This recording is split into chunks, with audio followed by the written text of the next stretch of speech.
Lockdown के साथ साथ वैक्सीनेशन पर भी पूरा फोकस है इस समय सरकार का और केंद्र सरकार ने वैक्सीनेशन के उत्पादन पर फोकस बढ़ाते हुए स्वदेशी वैक्सीन निर्माताओं को वित्तीय सहायता दी है।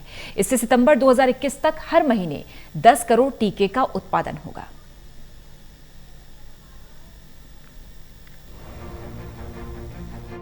टीकाकरण कोविड के विरुद्ध प्रभावी हथियार है। महामारी के इस दौर में टीका ही जीवन रक्षक है। इसी कड़ी में भारत में दुनिया का सबसे बड़ा टीकाकरण अभियान चल रहा है। टीके के उत्पादन के लिए केंद्र सरकार निर्माताओं को हर संभव सहायता उपलब्ध करवा रही है। टीके का निर्माण करने वाली कंपनियों को वित्तीय अनुदान दिया जा रहा है। उचित तकनीक और सभी जरूरी संसाधन मुहैया कराए जा रहे हैं।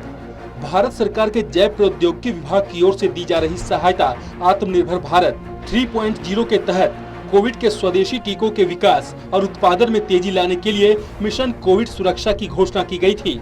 इस मिशन को भारत के जैविक प्रौद्योगिकी विभाग के द्वारा कार्यान्वित किया जा रहा है। मिशन के अंतर्गत टीके निर्माताओं को वित्तीय अनुदान दिया गया।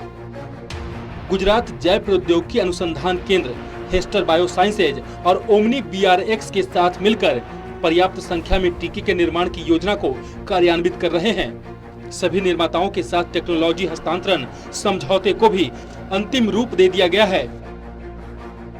कोवैक्सीन के उत्पादन के लिए दिए गए अनुदान के बाद यह अनुमान है कि सितंबर 2021 तक हर महीने 10 करोड़ से अधिक टीके की खुराक का उत्पादन किया जा सकेगा। केंद्र सरकार के द्वारा भारत बायोटेक की न्यू बेंगलोर स्थित इकाई को 65 करोड़ रुपए का अनुदान दिया गया है। इस संस्थान को टीके की उत्पादन क्षमता में वृद्धि के लिए नए सिरे से तैयार किया गया था। इसी तरह जैव प्रौद्योगिकी विभाग द्वारा देश के अलग अलग वैक्सीन बनाने वाली कंपनियों को सहायता दी जा रही है। IIL और BIBCOL जैसी टीका निर्माता कंपनियों को सहायता दी गई है। टीके के उत्पादन में तेजी लाने के उद्देश्य से हैदराबाद स्थित इंडियन इम्यूनोलॉजिकल लिमिटेड यानी कि IIL और बुलंदशहर स्थित Bharat immunological and biological limited यानी कि BIBCOL को केंद्र सरकार द्वारा वित्तीय सहायता दी गई।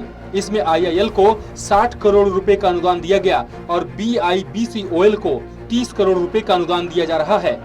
वहीं महाराष्ट्र स्थित हाफकाइन बायोफार्मास्यूटिकल कॉरपोरेशन लिमिटेड को आधिकारिक टीके के उत्पादन के लिए केंद्र सरकार के द्वारा 65 करोड़ रुपए की आर्थिक सहायता दी जा रही है।